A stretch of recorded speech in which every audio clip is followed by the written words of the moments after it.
jàngeen jëf ci ànd beeg ñun ci seen télévision DTV ñaameti mbégte ànd ak yéen seen débat de la rédaction di am waxtu yu mel ni ajuma bu ne waxtaane réew mi ak tolluwaay bi xam ngeen ne suñu débat dafay topp actualité bi di xool li soxal Sénégal mu koy indi di ci waxtaane xam ngeen ni fan yëpp ñu ngi waxtaane xëy na ci wàllum politique wax bu ki démb tam soxal mbirum denrée alimentaire yi nga xam ne des fois mu am lu ci yàqu tey suñu waxtaan dafa jëmaat ci askan wi muy wàllum ndox li mënta ñàkk ci nekk doomu aadama ñu gis ci Sénégal daanaka depuis 2013 ak léegi ñu ngi jànkoonteeg ñàkkum ndox gu tar lool lu mel moo tax DTV ni du bàyyi noonu faaw mu indi ci waxtaan ngir ñu mën caa am solution boole ci waxtaan wi kàngam yi seq wàllu gu mel ñu am mbégte ak suñuy invité nuyu leen bu baax ci bàyyi bi ngeen bàyyi seen yitte ñëw ci waxtaan wi di tàmbalee nuyoo bi ci ki nga xam si moo di Jëriba maa la nuyu bu baax. Asalaamaaleykum wa rahmatulah. yow yaay directeur de l'exploitation de la SDE yore lépp luy ndox meek li jënt beeg mu dem ci askan wi. voilà bu ñëwee ci yow daañu tëj waxtaane wàllu googu waaye itam gërëm bu baax Ibrahima Diop mi nga xam moo fi nekkal tey waa Parcelles collectif boo xam dafa ëmb ñi ñàkkum ndox nekk Parcelles maa ngi nuyu bu baax a baax nuyu itam bu baax ki nga xam si mooy le doyen ki nga xam si rek mooy góor gi Mamadou Seydou Anne moom ñu xam ko bu baax en tant que défenseur des consommateurs waaye suñu waxtaan ba ñu ko ubbi dañuy dem régie seetaan benn élément bu Abdoulaye Ndiaye mu daal di campé suñu décor waxtaan ñëwaat ci plateau bi. askan wi yow fii ci Parcelles Assainies rawatina nag ci unité 12 jàpp ba 20 ñi nag nelawatuñ ba yandoor lépp nag tegu ci ñàkkum ndox mu tagga témbi fukki weer ak ñaar boobaak léegi te gët nag toq ndox jafe fi lool. li ñuy naqarlu tey mooy situation bi nga xamante ni ñu ngi koy dund depuis 1 an te ba léegi amuñu solution muy manqué ndox ak ndox fi mu toll ci nit. ndox est une source vitale ndox nit mënu koo manqué di dund ñu koy manqué pendant 1 an. dañoo sonn dañoo dee dañoo tay amatuñu ay nelaw suñuy nelaw jeex na da ngay gis koo xam te day tëdd ba guddi sax muy gént ndox soo déggee benn oto di klaxonné da nga yaakaar ne oto ndox mooy ñëw nit ñi dañoo sonn suñu bopp yëpp dem nañ suñu xale yi dañuy tardé école kenn ku nekk soo xëyee bala ngaa lijjanti say doom da ngay uti ndox wala nga dem ci kër nga dëkkal bu la mënee may pot ndox nga sëm kenn sangootul. naam sax day jëwriñ ji gàll wàllum ndox mi teg fii jéegoom waxtaan ak ñoom waaye gisuñ dara lu dal seenum xel te camion citerne yi ñu leen indi sax amul dara njariñ ndax xet gu bon. léegi gisuñu Macky Sall wax ci dara mu envoyé ñu le ministre de l'hydraulique ñëw na fi te ñu un discours boo xam ne lim ñu waxoon dara amu ci jusque là le problème reste entier. mais citerne yooyu la qualité de l'eau reste à désirer benn ndox mi setul ñëpp moom la ñuy décrier beneen bi aussi 20 citernes ne peut pas régler le problème des Parcelles Assainies ndox mi kenn xamul lan lay xeeñ femme yëpp leneen ndox mi douce lay xeeñ. sonn nañ hôpital yi fees nañ del ndax biir yu daw citerne yi ñuy andil nii xamuñu ndox lan la ndox bi dara baaxu ci xamuñu ndox lan la ñuy jox ñu di ko naan te nit ku soo amul fekkee amul ay moyens yu mën a jënd ndox bu mu naan day dem naan ndox yooyu. ñun waxuñu problème mu fay ndox facture 50 000 xam na problème bi mooy lan citerne bi ñëw ndox bi xamuñu fu mu jógee. takk nag seen i morso yu xonq askan bi leen ak ñoom ki leen yitteel du kenn ku du ndey mbili ji président de la république Macky Sall. le président de la république Macky Sall la ñuy interpellé directement nag waxuñu le ministre de l'hydraulique waxuñu le directeur de la SONES waxuñu le directeur de la SDE Macky Sall la ñuy interpellé pour mu régler le problème de l'eau. kenn ku nekk yaa ngi def sa morom noonu talal ndox mi rek Macky Sall nañu wax su fekkee ñun dañoo bokk Sénégal mu wax ñu ko su fekkee Sénégal lañ bokk mu wax ñu ko dañoo sonn dee dañoo tay. Parcelles Assainies nag di gox boo xamante ni mënuñu toog rek ñaari fan ñuy déggul coowul ndox loolee waral askan wi nag jóg foofu fépp ne nag ku bëgg a dee yokku ñu toll ne tarafatal ay ni duñ ko mayeti ngir wane seen naqar. mi ngi noonu loolu mooy sunu pàcc bu njëkk jëm ci waxtaan wi ñàkkum ndox gi Ibrahima Diop yaa fi nekkal ñooñu doon ñaxtu barki démb jëm ci ñàkkum ndox gi dama lay bàyyi nga nuyu askan wi bàyyi xel DTV ñëwaat ak ñun ci dëgg-dëgg da ngeen a dund ñàkkum ndox waaye du yéen dong daanaka fu bari ci ndakaaru ak gox yi wër ndakaaru muy banlieue bi ak ñoom seen ginnaaw bala nuyoo. jërëjëf sëñ Modou Mbacké Dieng ñu ngi lay ziar di la sant di nuyu Siré Ba. Jéri Ba maa ngi jégalu Jéri Ba mi nga xam ne moom moo fi toogal tey këru ndox mi. waaw di SDE di nuyu sunu kilifa moom mi nga xam ne tey moo fi nekkal waa consommateur yi. li nga xamante ne ni nag moom moo ñu woote tey dañ siy sant yàlla ndax problème mu ndox moom dañuy ne xëy na Sénégal waaye nag ñun Parcelles dañ say raw. defe naa éléments yi jàll nii wane na lu bari. ci biir Parcelles. ñun nag dañuy ne rek pénurie bi moo tax tey ñu am ñu ñàkk ndox. du phénomène bi rek. waaye dafa nekk unité yoo xam ne yàgg nañu di dund ñàkk ndox bi. ñun nag dem nañ ba gis ne lii nag nekk na un problème sérieux boo xamante ne nag jot na defe naa ne nag ñi nga xam ne ñoom lañ koy jëflanteel muy SDE di état du Sénégal ñu jóg si nag ndax ñun Parcelles nag commune lañu waaye nag Dakar lañu bokk. depuis ñaata at wala ñaata weer la Parcelles di sentir ñàkkum ndox gu tar gi. dañ koy jël si ay dimension ndax am na unité yoo xam ne. daanaka loolu lañ mës a dund. mooy ba Parcelles di Parcelles ba léegi dañuy ñàkk ndox. xëy na ñàkk ndox bi xew nii muy problème mu kii yi nga xam ne SDE xëy na dinañu ci leeral. moo gën a aggravé cas bi waaye tey Parcelles mën nañ la jox unité yoo xam ne daanaka ba ñu sosoo ba léegi si ñàkk ndox la ñu dëkk. leneen li moom mooy unité yi nga xamante ne ni tey bi ñàkk ndox bi ñëwee dolleeku na ci nit ñi di fanaan di root ba suba di xaar ndox. duñu gis ndox tey duñu gis ndox suba. Parcelles vraiment population bi sonn nañ. sonn nañu ci lan. sonn nañu ci wàllu ndox mi. sonn nañu ci wàllu facture yi. sonn nañu ci wàllu qualité ndox mi. te loolu yëpp bëgg naa ñu waxtaan ci. defe naa bu ñu fiy jugee. daañu ci ñëw point par point qualité ndox mi yaa ngi koy wax. te ku wax ndox da nga wax santé doomu aadama ji. naan am ndox jóge ci am feebar nekkul li gën. ndox mi ndax mi ngi sell yéen def ngeen ci gëstu yu xóot ci wàll wi ñàkkul. waaye tamit lu jëm ci ndox mi ak facture bi yaa ngi wax sàng mbirum facture bi. ndox mi li ngeen di fay ngeen jàpp dafa cher. li ni mel moo tax ñu indi fii ñi yor wàll gi di waa SDM. sëñ bi Jëriba nuyu naa la bu baax. maa ngi lay fay.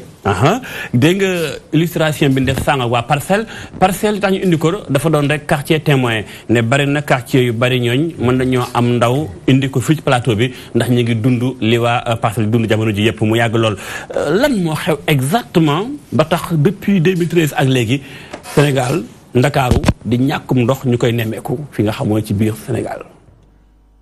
alhamdulilah rabbil alamin wasalaatu wasalaamu ala rasulillah sallallahu alayhi wa sallam. asalaamaaleykum dolli nuyuwaat leen ñu toog ci plateau bi yëpp ku ci nekk di la ziara di la wàcc ci sa wàccuwaay. di nuyu téléspectateur DTV. ak képp ku mën a jot ci waxtaan bi. waaw suñu bëggoon a gàttal leeral. dañ naan li tax ngeen gis lii ngeen gis Parcelles. ak wax ngeen ne am na feneen. li ko tax leen dong la. mooy toll ci jamono yi séddale lu doyul. maanaam ndox mi ñuy yore tey di ko séddale ngir askanu Dakar yëpp région de Dakar yëpp. dafa doyul. dafa doyul à partir de ce moment nag. pour waxtaan bi leer mu neex ñëpp jëlee ci ak gindeeku man ci wàllu SDE suñ ma laajee tey nan la ñuy jëflantee ak séddale lu doyul loolu mën naa ci wax ba suba.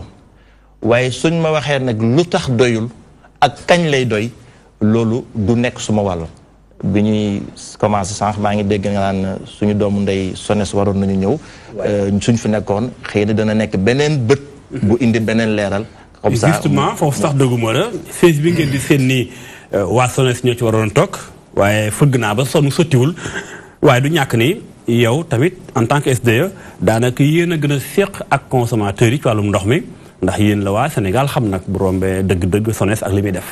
waaw loolu dëgg la te it ñu nangu lool nag place boobu. xam ne ñun ñoo nekk ci jàkkaarloo clients yi. état dénk ñu wàllu woowu. naam loolu wàllu wu état féetewoo woon la ay jamono avant 1996. mu jékki-jékki mooy nag léegi nag damay ut société privée bu dox sama diggante clients yi yore gestion bi. loolu moo fi indi SDE moo tax lépp lu client di jooytu rek. suba bu jant so ak nu mu ko mënti jooytoo ak nu mu posé problème bi rek. ñun dinañ ko déglu li nga xam ne ci ñun la war. ñu indi ci saafara yu tolloog suñu loxo. li nga xam ne nag dañuy wëlbati ko wax njaatigéey na seeni client kat suñuy client ñi ngi jooytu lii te lii nag du suñu wàll seen wàll. ñu wax leen ko jotali leen ko te ànd ak ñoom aussi. trouver solution yi samp. ginnaaw loolu lan moo xew ba ndox li di manqué la Sénégal yu bari bëgg a xam ci amuñu ba tey la bonne information.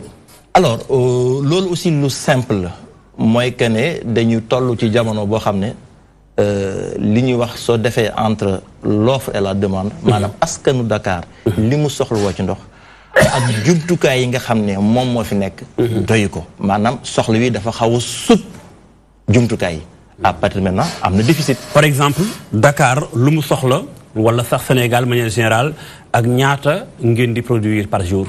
suñ ko bëggee yombal nañ ko circonscrire ci Dakar. parce que xëy na fii la problème bi am. waaye fii la gën a fii la gën a tare. donc suñ ko yemalee ci Dakar. mën nañu wax ne Dakar actuellement ñi ngi produire lu tolloog 380 000 mètres cubes par jour. 380 000 mètres cubes par jour. maanaam ñetti téeméer ak juróom-ñetti fukki junni. mètres cubes ci ndox. mètre cube bu nekk 1 million de litres la. loolu la jumtukaay yi mën a produire jumtukaay yi ñi ngi koy produire di daw 24 heures sur 24. usine bu taxaw forage bu taxaw dafa paan wala dafa am coupure courant. donc loolu xam nañu gaa lan la ñuy produire. waaye lan la nit ñi soxlawoo woon. loolu encore une fois mi ngi dellu ci planification. loolu encore une fois SONES ñoom ñoo yore loolu maanaam planifier les besoins. te toftal ko infrastructures yi pour que jamono yu nekk muy méngoo wala sax infrastructures yi di sut besoins yi. parce que réellement loolu moo waroon am. kon defu leen benn xayma pour xam li ngeen di produire ñaata la yaa ngi ko wax ni 380 000 mètres cubes par jour. Dakar lu mu soxla par jour par mètre cube. waaw loolu encore une fois yaa ngi may empiété loo ci terrain wu jàmbur loolu planification boobu xanaa ñu laayanti biir ci li ma ci xam. te it wax leen aussi lan mooy difficulté yu xam ko. alors xam nañu ñaata la ñu produire. te ay études yi nga xam ne SONES mi yore wàll yi moom moo ko commandité woon. mooy le schéma étude du schéma directeur parce que aussi dañu nekk ci études yooyu. ñu ngi ciy def bu baax a baax. yooyu génne woon na déficit boo xam ne en 2016 daanaka 39 000 mètres cubes jour. en 2017 foog naa waroon na yokk tuuti ba 45 000 et puis peut-être en 2018 foog naa mi ngi ci 54 000 mètres cubes jour. donc soo yeggee 54 000. nga yokk ko ci 380 000. xëy na ci à peu près foofu la soxla yi toll. waaye maa ngi leen di xamal nag ne. maîtriser demande en eau ci biir dëkk bu mel ni Dakar. dafa xaw a jafe ndax benn mbir rek. mooy yow xam nga tey ñaata ndox nga utiliser. parce que fi nga toll ci sa am-am ci sa man-man ci ni nga dëkkee waaye demee su ndox mi yokku woon wala sa am-am yokku rek da ngay changer. am na ñoo xam ne ñi ngi sangoo siwo su ndox mi doole ko woon rek ñu dem ci chasse bi am ñoo xam ne am nañu chasse suñu gënoon am doole rek dem ci piscine ak ci noonu toon moo tax maîtrise demande bi xaw a jafe maîtriser mais SONES ñu ngi ci def seen kemtulaay kattan. voilà indi nga mbirum demande am loo gàll SONES comme ni mooy responsabilité ci li nga xam moo xew mais yéen SDE nu wax naa ko sàng ndax nekkutam bëgg a daw responsabilité loolu naa ko laaj xam naa le doyen mais yéen itam dafa mel da ngeen a bëgg a jël mbir mi gàll ko SONES bu dem ba sax ba SONES itam di jël leen ba ko gàll SDE mel da ngeen di ping pong askan wi nekk entre le marteau et l'enclume. déedéet ñun amatuñu débat boobu ak SONES entre SONES ak ñun c'est deux entités yu responsables. ku nekk xam luñ la sas. donc kenn ci ñun amul xel ñaar ci lan mooy sa warugar. SONES xam na ne warugaram moom mooy planifier demande bi joxe jumtukaay ñun xam nañ suñu warugar mooy jumtukaay buñ ñu jox ñu dawal ko te it lañ cee jëlee ci ndox ñu fexe ba du yàqu du tuuru mu egg ci nit ñi ñi ngi def li ñu war SONES mi ngi def li ko war donc amuñu problème foofu. voilà teewut askan wi seen diggante am problème foofu laay ñëwee ci doyen Mamadou Seydou Anne en tant que défenseur des consommateurs dama lay bàyyi nga jàngat. bi nga déggee Ibrahima Diop en tant que moom consommateur direct boo xam te ne bii mi ngi koy dund comme ñëpp ñàkkum ndox gi ak li Djeri Ba wax en tant que directeur de l'exploitation de la SDE yow jàngat boo am ci fi ñu toll situation bi ñu toll. jërëjëf monsieur Niang man nuyu ñu fi nekk nuyu itam suñu mbokk ñu ñuy xool ci télévision bi. ñu lay fay bu baax. dama bëggoon wax ñaari mots. ci élément buñ gis ak tam intervention seen Diop.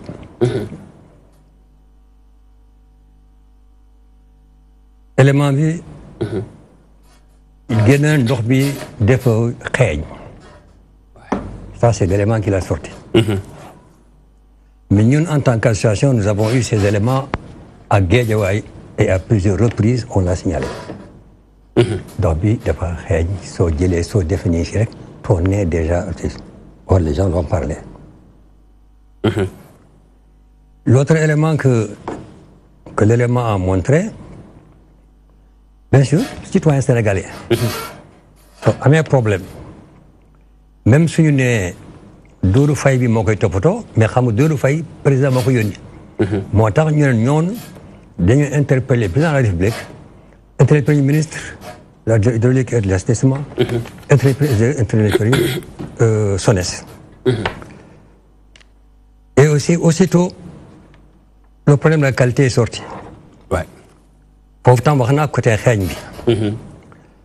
il y a le côté soo kiiyee sa robinet indépendamment de ça mu indi disons pour ma bañ a yàq waxtaan bi ma ne muy sable je vais l'appeler comme ça. waay je vais l'appeler comme indi sable. waaw ñi xam daal ñu xam li nga wax bu baax. waaw ndax ñu koy dund saa yu ñu xëyee. ci yëpp. sable bi su ñuulee nag muy indi ay problème mooy lu temps la gën a gênant sable bi ñuul. alors tout ça c'est le problème de la qualité. Peut-être que M. Baba tout de suite nous sortir le sañ waxtu assez souvent. dañu am lu mel ni fukki junne analyse par année. ils aiment bien répéter ça. ñu société bu ñu gën a contrôler. mais on se pose la question. ndox bu xeeñ. ndox bu indi ay saleté. suñu nee dañu ko contrôler ça pose des problèmes. parce que du ñoom mais ñu koy contrôler finalement ñu war a seet léegi nag. il est bon ñu xam ñu koy contrôler pour effectivement aller poser des questions. ñu xool ñun ñoo koy liggéey loolu. oui loolu benn point la. mooy qualité ndox mi oui. Ceci étant maintenant M. Ba a soulevé ce problème extrêmement important. et surtout extrêmement honnête et vraiment je reconnais ce truc-là parce que jusqu'à présent. SONES ak SDE. je ne sais pas si fekkoon daal dañuy dëggante dara mais très souvent SONES kenn du ko gis sauf ces derniers temps. nee na soo ko laajee ndox bi lu manqué pour ka mu manqué. soo ko laajee kañ lay jeex mun du la tontu parce que kooku ñeneen ñoo ko yor muy SONES. et c'est dommage qu'aujourd'hui ñu bañ a nekk fi. oui parce que effectivement jéem naa leen wax ba sonn CSB ñoom laa bëgg ñu toog ci waaye ñëwuñu. oui mën naa am le directeur wala responsable de la communication bi ñuy dégg daañu ubbi itam téléphone bu ci kanamee tuuti ñiy seetaan bokk ci waxtaan mën a participer du ñàkk ñëw ñu profité dugg à l'antenne. waaw mën nañu duggaale mais. lu SDE def au dernier moment. parce que da nga ma annoncé woon Ndiaye mooy jël. oui bien sûr. bon finalement Manuel Ndiaye par exemple mais en réalité exploitation. mooy liggéeyam et heureusement monsieur Bada donc. monsieur Ba wax ne fii. problème mu SONES. problème SONES aussi dafa gën a génne. dernier événement yu Kër Massar ces derniers temps. SONES est en première ligne. gis nañu leen seen directeur général. gis nañu leen seen directeur de travaux. dem même participer à des débats comme celui-ci. et là maintenant ça devient très clair pour ñëpp. moom mooy le responsable ba nga xam ne pour clarifier. attention alaji bi nee na. Ibrahima Diop ba nga ko nee parcelle. ban kañ la am problème. ban quartier mu ne la parcelle depuis bu ñu ko kiiyee parcelle. ban ko sancee ba tey ñu bari ñu ngi ñàkk ndox. je crois pour ceux qui s'en souviennent parcelle 1970 ba 1972 la. et depuis ce temps dañu am problème ndox. il y a des quartiers qui ont problème ndox. là ça pose vraiment un problème vraiment extrêmement grave.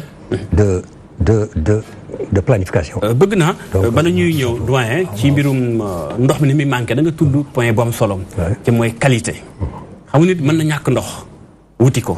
waaye boo amee ndox ci qualité bi baaxul boo ko jëfandikoo mën naa am hôpital ngay mujjee ci bul xam lu ci mën a fekk ëllëg loolu loo jàpp ne moo ko indi ak ban côté la ndax négligence moo am ndax bi ñu ko dalee wax tam yàgg na nit ñu yàgg nañ di soulever problème boobu mais jusqu'à présent amugul solution dafa mel ni. je crois boobu bay li monsieur Ba répondre parce que wax nañu ko à plusieurs reprises dans suñu contact ak SDE. d'accord yàgg.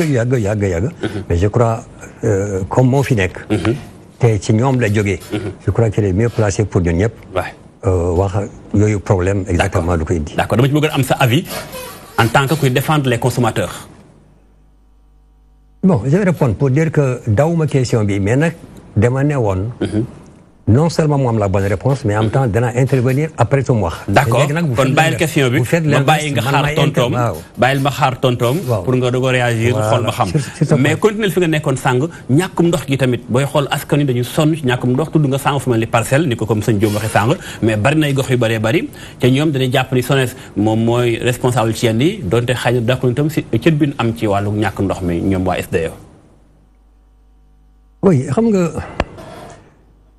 comme SONES nekku fi c'est très gênant di ne yéen a waroon def lii bien que génn na en filigrane parce que moom nee na planification la or planification ñoom ñoo kii ils ont fait même une étude bu mu xam qui prévoit pour dire que am nañu nangam li ñu manqué nangam à telle date danañu am nangam parce que on va y arriver en parlant de Keur Massar 3 éventuellement mais nag suñu fi nekkoon ñoom la gën a mais malheureusement nekkuñu fi ca nag bëggoon naa en tant que kuréel bu toll noonu ci Sénégal di jox askan wi ndox ñun effort bi ñu def ngir dimbali askan wi ñu am information ba seen xel ma dal ci ni li fekk ay fan mbaa li fekk weer ndox mi dana am mbaa du am information boobu ñoom ñu ko doon jox comme ni waa SDE ñëwee mais malheureusement ñëwuñu waaye tam du tee ñu dut baaram fii metti wax exactement li xew dinaa ñëwaat léegi incha allah ci yow ma dem ci Ibrahima Diop sëñ Diop sànq bi nga déggee réaction bu njëkk bopp waa SDE loo ci jël comme jàngat.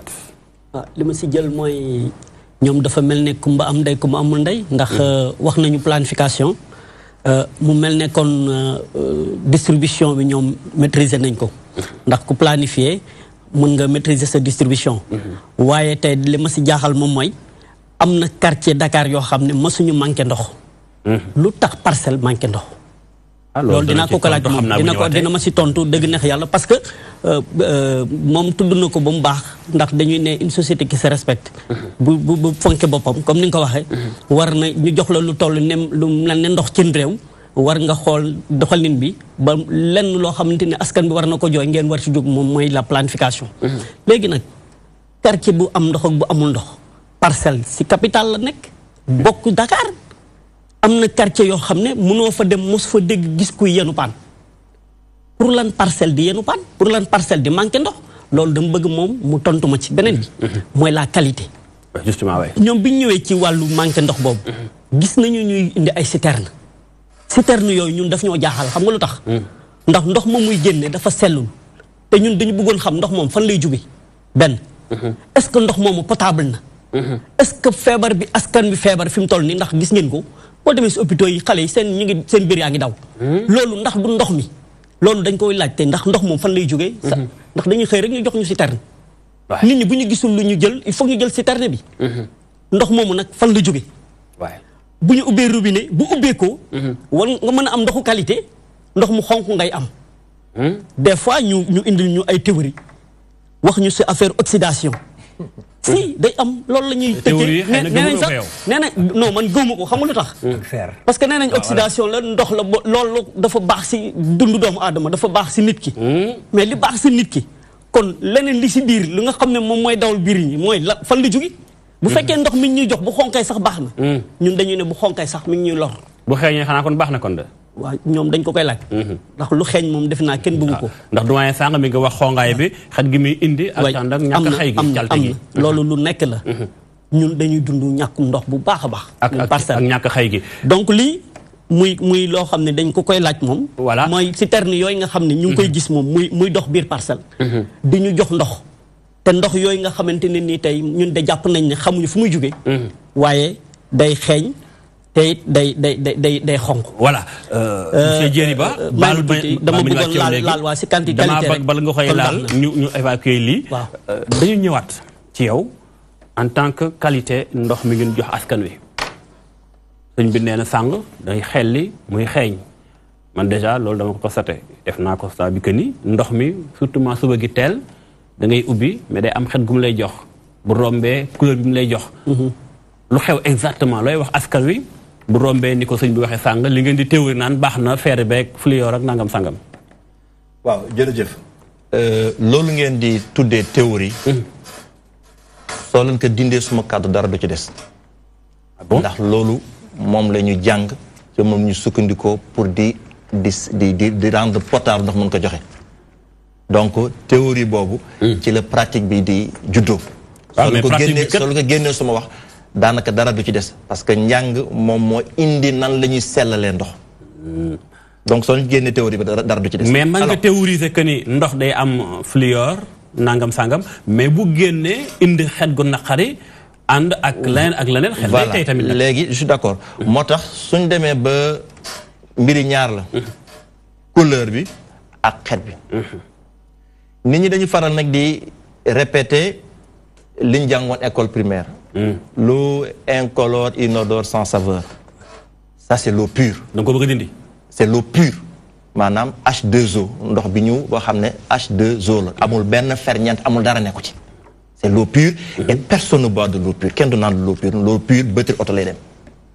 donc l'eau qu'on boit peut avoir de la saveur soo jëlee tey ndox mu am calcaire voilà quelle saveur moo tax suñ naan ndox dafa am saveur wala dafa am xet nañu jéem a remonter lan mooy façon xet bi ak lu ko indi xam nga bu fekkee dafa xeeñ xetu kañagu dee loolu je ne pense pas que ñu wax loolu par contre ndox les couleurs ba nga xam ne ndoxu Dakar am na ko dama koy répéter malheureusement parce que c'est la seule vérité li ko indi mooy fer bi ci nekk loolu nag ma ngay delluwaat ca déficit ba dañu toll ci jamonoy déficit mën nañ déficit boobu tax ba nga xam ne am nañu ay forage yoo xam ne dafa am tuuti fer xam nga ndox ci biir suuf lay jógee suuf fay génne lépp lu fa nekk ci fen dafay génne waale ak moom lenn li dañu nangu ne lii kat baaxul nga baal ma yaa ngi seen image bi nekk à l'écran ñuy bàyyi xel di ko gis lii bokk na ci ndox mu sell bi mais déedéet lii sellul mais fan la jóge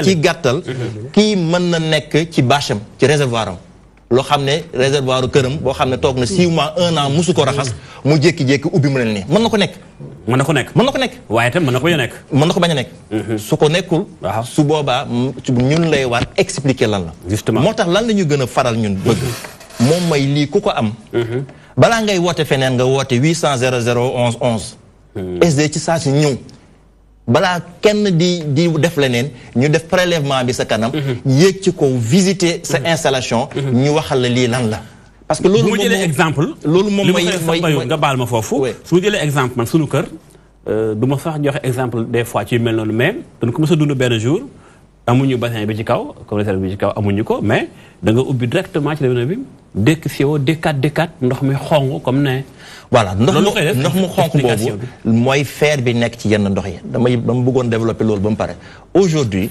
déficit bi ñu toll tax na ba ñu ngi continuer di dawal ay forage yoo xam ne bés bu ñu amoon ndox mu neex bu ñu gënal xëy na dañ koy arrêté du caagi ne seen ndox baaxul waaye lu nekk am na premier choix ce portable bi am na premier choix am na un deuxième choix donc aujourd'hui c'est vrai que la qualité de l'eau des nappes de Pout et de Dakar intramuros fi ñu toll yàlla dafa leen nattoo seen qualité ndox bu nekkul bi gën nuroowul ak bi ñëpp bëgg mooy bi nekk Lac de Guiers wala bi nekk fële ci par exemple ci côté Thiès ak Kirène donc dafa am ndox dafa am fer alors su amee fer bi nag su fer bi su duggee ci réseau bi li góor gi tudd te jàpp ne théorie dinaa ko tuddaat fer su ndox mi di génn ci suuf si daanaka doo ko gis parce que dafa nekk à l'état dissous chimie si xam nañ ko waaye bés bu mu dajee oxygène mu oxydé wu mu indi oxyde de fer oxyde de fer bu ñu seeti feneen mooy xomaat oxyde de fer mooy xomaat naka nga xam ne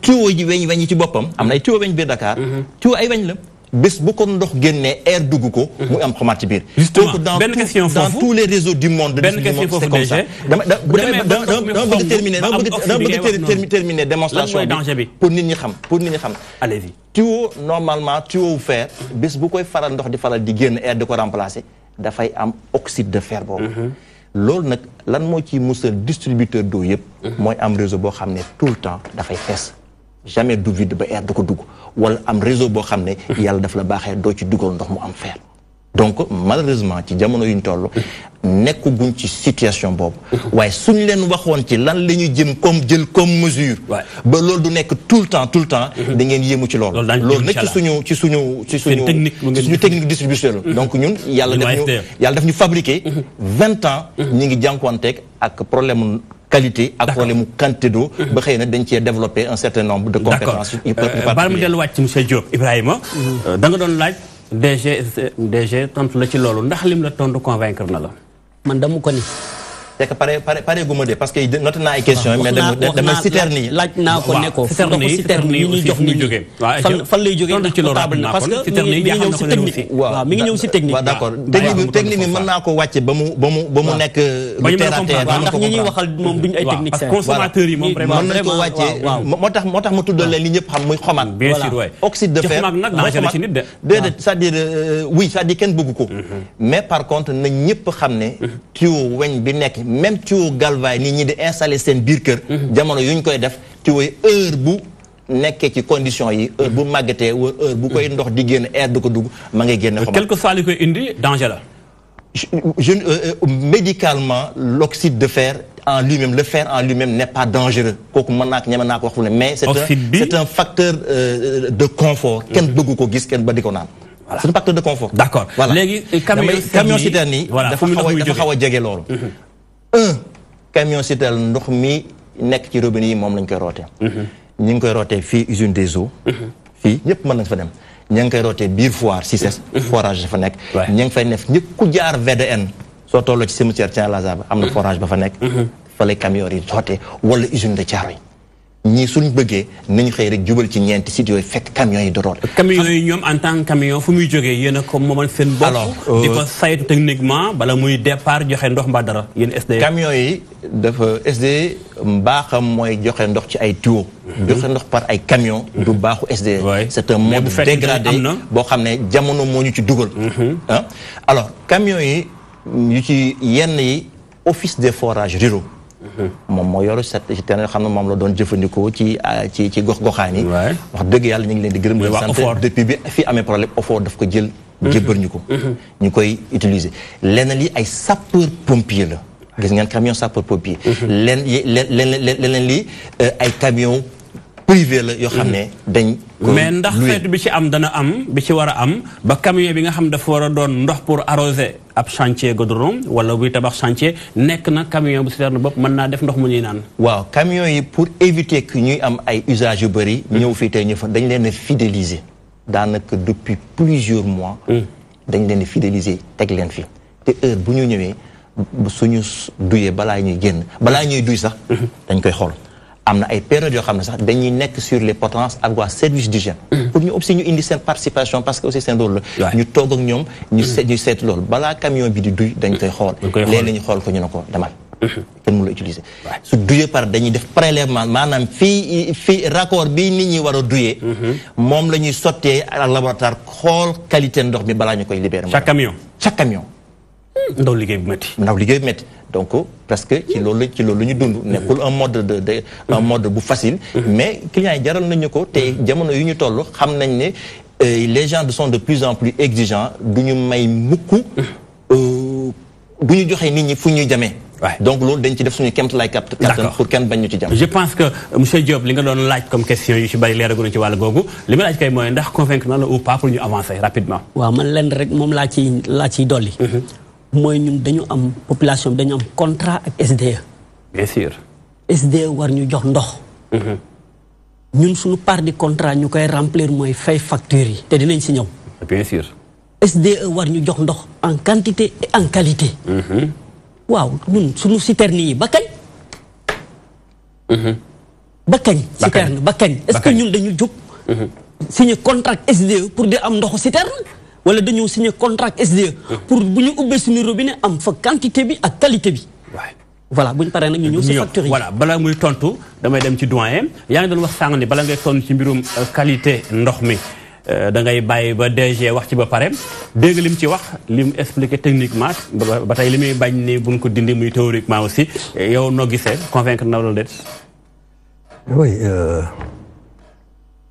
Autant au départ, j'avais dit que M. Bass, c'est très bien. Autant je reviens aux agents SDE avec qui, depuis ñaari fukki at, il m'a sorti exactement les mêmes éléments. M. Bass, on a beau être primérien, HDE, c'est HDE. On a beau être primérien, ndox bu ñu waral, parce que là-bas on dit incolore, inodore, sans saveur. D'accord?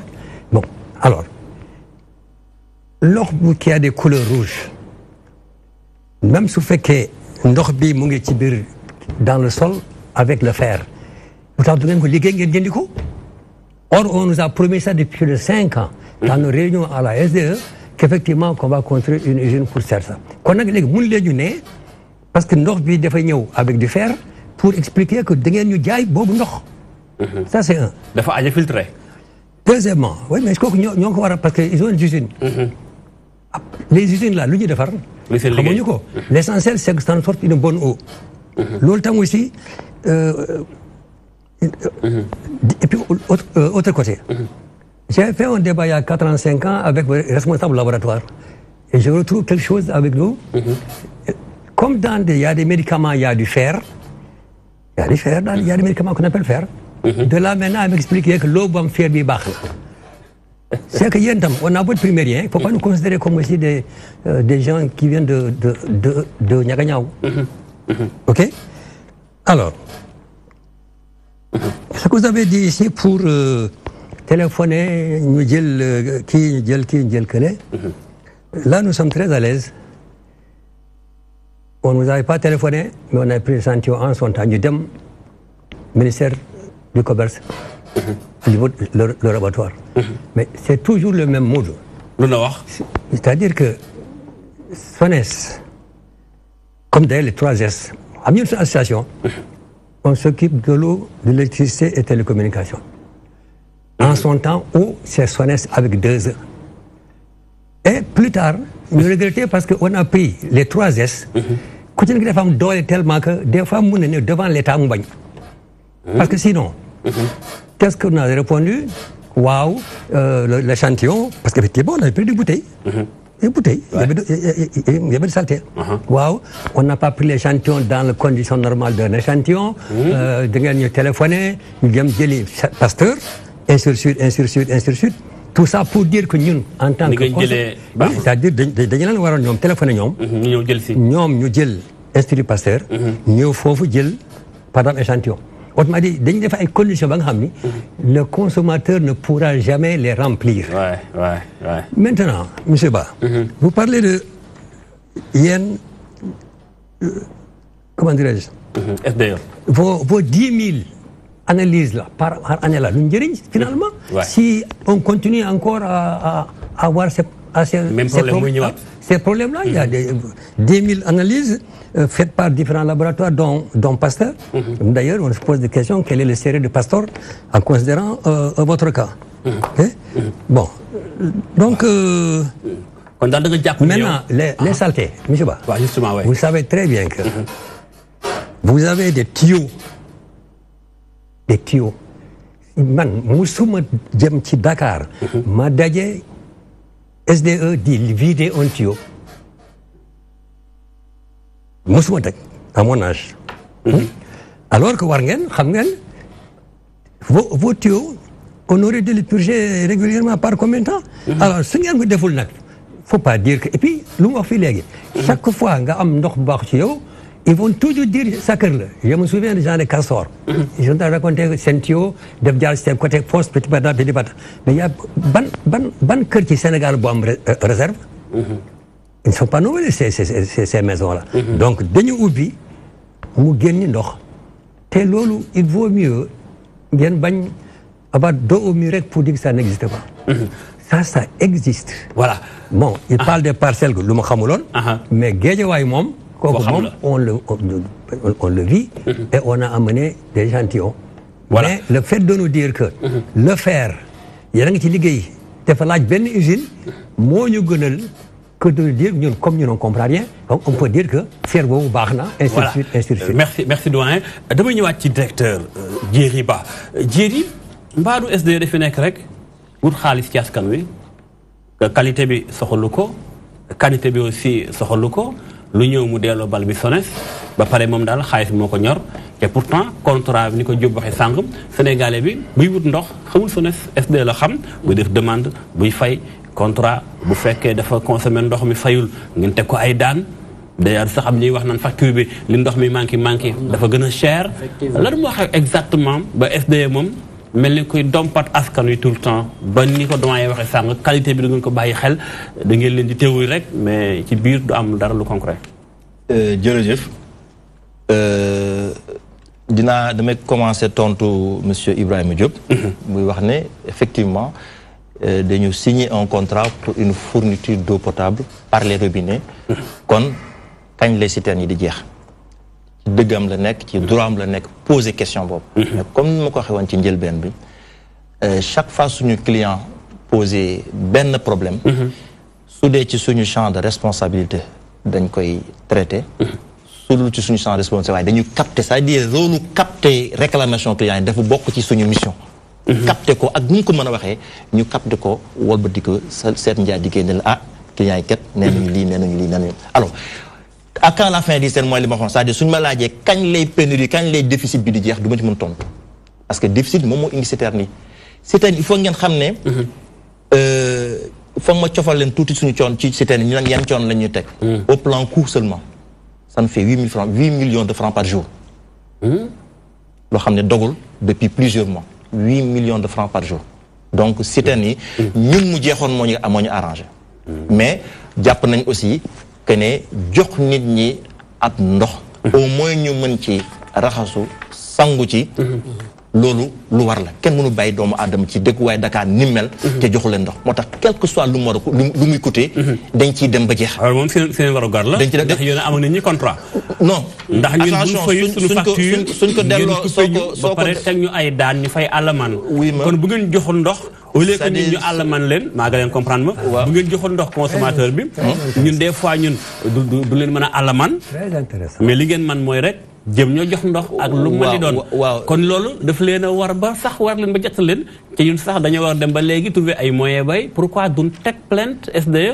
di ko àllamaan ndax ñun saa yuñ toogee weer ba ñaari weer bu tegee ay fan bu ñu fayut ngeen coupé boole càg teg ñuy daan d'accord léegi damay préciser citernes yi dañ koo warlu mais waruñu soo ko delloo ci contrat waruñu amul fenn foo gis naa le contrat SDE que en cas de déficit il faut alimenter les gens avec des citernes. kon seen mission mooy lan kon bu fekkee déficit bu amee du ngeen mën a joxe ndox suñu mission moom may nga ubbi sa robinet ndox mi coulé.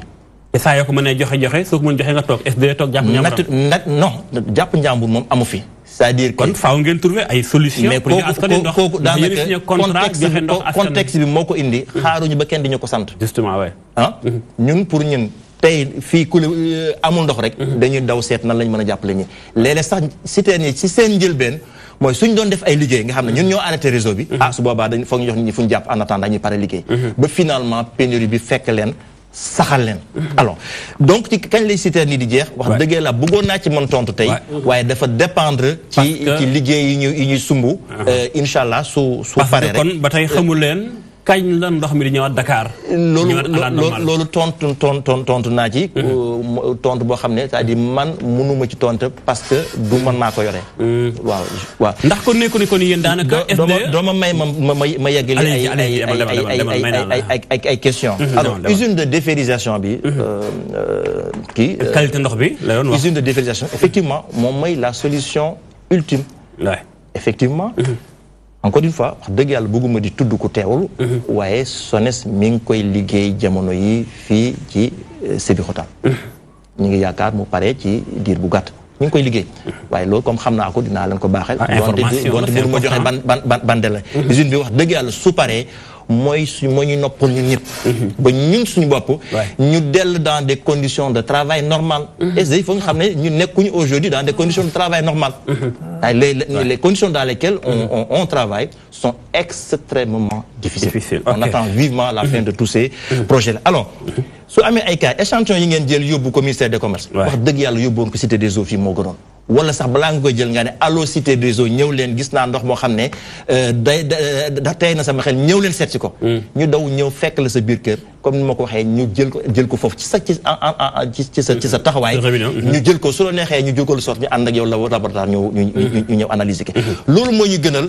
vraiment publication yi yoo xam ne après kenn du mën a xam fan la dëgg bi féete parce que ay la yowén mais li jaaxal consommateur bi mooy ni ma ko waxee depuis 5 ans ngeen di liggéey ci loolu ngeen di gis ne ndox mi ngi xajal la xong mi ngi am xet gu naqari ay rapport sax génn na ay ONG def ay études wane ni Sénégal ndox mi ñuy naan instant bi sellul ci loolu du ñàkk SDE am ngeen rapport yi gisuma rapport yooyu par contre il faut juste se poser le problème tel qu'il est ñu bañ ko yokk bañ ko wàññi am lu ñu ci yokk wala li ci am daal mooy ndox mi am na fer bi dafa indi manifestation yu ci samay gëstu am na rapport bu ma gis boo xam ne instant yoruma ko fii mais bi may def sama documentation préparé émission bi ñii di waa Transparency International Forum Civil ak Congad def nañ benn rapport ñoom ñett li ñu wax mooy ndoxum mi ñuy jot sell gi des na su ma gisoon rapport boobu dinaa ci mën tontu ndaxte parce que Sénégal yëpp dégg sànq ma ne la indiwuma rapport bi mais samay gëstu su ma ko gisoon rek ma tontu ci su ma gisoon rek ko dégg rek tontu su ma gisoon rek ma tontu ci parce que su ma gisoon dinaa gis les termes ñu kii par exemple suñu waxee ne ndox mi dafa am fer loo xam ne ëpp na les directives de l'OMS loolu ñëpp dañu nangu la suñu waxoon ne ndox mi dafa am ay microbe loolu dama koy bañ ba tëdd ci suuf parce que suñu ndox suñu combat mooy ko ne bactériologiquement maanaam mu bañ a am benn doomu jàngoro moo tax su koy nit ñi di tudd feebar damay tikke parce que quand même raccourci boobu mënuñu ko def mënuñu ku biir sa biir daw Sénégal ndox la biir li koy daw lu bëri la lépp looy lekk mën tax suñ ci ciblé ndox mi du nekk une démarche intellectuelle alors en tout état de cause xam ngeen ne Sénégal aussi li ñu bañ foog ñu wax ko xam ngeen ne l'eau est très surveillée parce que il faut ngeen xam ne SONES may tudd fii naa leen sa war a tuddaat ci lii ils assurent le contrôle de l'exploitation SONES dañu am laboratoire am ay chimistes di dem à incognito dem dugg ci kër yi def ay prélèvement analyser ko te suñ ci gisoon lu dalul seen xel dañu koy wax dañuy commettre ay laboratoire ñu koy def le service d'hygiène c'est dans ses missions régaliennes de def aussi ces analyses là ñëpp a ngi koy def donc ce serait bien qu'un jour ñu mën confronter tous ces résultats là sur la qualité ba ñu teg ko sur la table ñu xool muy jox d'accord doyen lim tontu ci sa li nga doon posé par rapport ak qualité ndox mi ak rapport yi ma doon wax ma ne gisu ko mais du ci mën a tontu da ngay ndax ànd nga ak moom ci lim jàpp ne ndox mi ngi sell côté hygiène mi ngi am pour revenir au fer